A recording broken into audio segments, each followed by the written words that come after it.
संवाद किए हैं, क्या करेंगे, किस तरीके से भेजेंगे? बिल्कुल, जन स्वराज जब 2025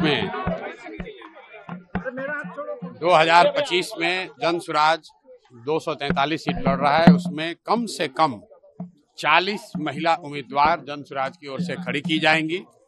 दूसरी बात हमने ये भी कही कि 5 वर्ष का और समय मिला, 2030 में कम से कम 70 से 80 महिलाओं को जन स्वराज के प्लेटफॉर्म से प्रशिक्षित करके उनके पीछे अपनी ताकत, बुद्धि, शक्ति, व्यवस्था लगाकर उनको नेत्री बनाने का जो अभियान है वो शुरू किया है। ये कोई महिला प्रकोष्ठ की बैठक नहीं है, ये महिलाओं को सही मायनों में नेत्री बनाने का प्रयास है।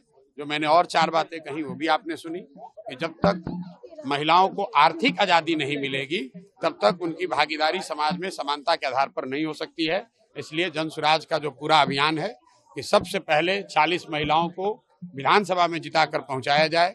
दूसरी जो बात कही गई है कि जो महिला यहाँ पर रोजी रोजगार व्यवसाय करना चाहती हैं, आज जो प्रस्ताव पारित हुआ कि उसको 4% के ब्याज पर सरकारी गारंटी पर महिलाओं को रोजी रोजगार करने के लिए पैसा मिले, क्योंकि अभी जो यहाँ पर जीविका चल रहा है उसमें महिलाओं को 2%, 2.25% प्रति माह ब्याज लग रहा है, जबकि यहाँ पर जो माली हालत है, महिलाओं की इतनी स्थिति खराब है, उनके पास गिरवी रखने के लिए कुछ नहीं है।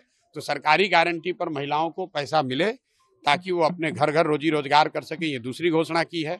तीसरी घोषणा जो सबसे महत्वपूर्ण है, जो गांव-गांव से करते आए हैं कि 2025 में जब जनता की सरकार बनेगी, जन स्वराज की सरकार बनेगी, तो साल भर के अंदर बिहार से किसी भी बच्चे को, किसी के बेटे, किसी के पति, किसी के बाबूजी, भाई भतीजा को मजबूरी में 10-12 हजार रुपए के रोजी रोजगार के लिए बिहार छोड़कर जाना नहीं पड़ेगा। इसका पूरा ब्लूप्रिंट हमने जारी किया है, उस पर भी आज मैंने महिलाओं की सहमति ली। आपने खुद देखा होगा, महिलाओं ने हाथ उठाकर उसका समर्थन किया है। और अंतिम और बात जो हमने आज यहाँ कही है कि अगली बार जब आप वोट दीजिए तो वो नेताओं को देखकर नहीं, नेताओं के बच्चों के लिए नहीं, अपने बच्चों के लिए वोट दीजिए। और उस पर सारी महिलाओं ने खड़े होकर उसका समर्थन किया। लालू, नीतीश और मोदी को वोट देने के लिए आपने अपील किया है। लालू, नीतीश और मोदी को नहीं वोट देने नहीं, आप मेरा वक्तव्य सुन लीजिए। मैं पिछले 2 साल से जो कह रहा हूँ, मैं लोगों से पूछता हूँ कि अब सब सुनने के बाद बताओ कि लालू जी का राज चाहिए, नीतीश जी का राज चाहिए, मोदी जी का चाहिए, कि जनता का राज चाहिए। लोग कहते हैं जनता का राज चाहिए। फिर मैं दोबारा पूछता हूँ, भाई जिसको लालू जी का चाहिए लालू बता दीजिए, जिसको मोदी चाहिए मोदी बता दीजिए। फिर सब लोग कहता है ना भैया हम लोग को जनता का राज चाहिए।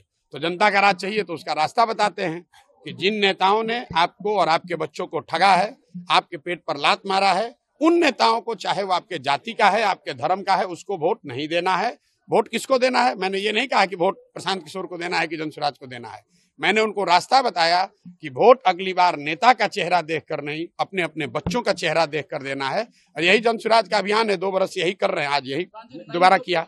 अगर आप ये वीडियो YouTube पर देख रहे हैं तो हमारे चैनल को सब्सक्राइब करें और बेल आइकन को दबाना ना भूलें। अगर आप Facebook पर ये वीडियो देख रहे हैं तो हमारे पेज को लाइक करें।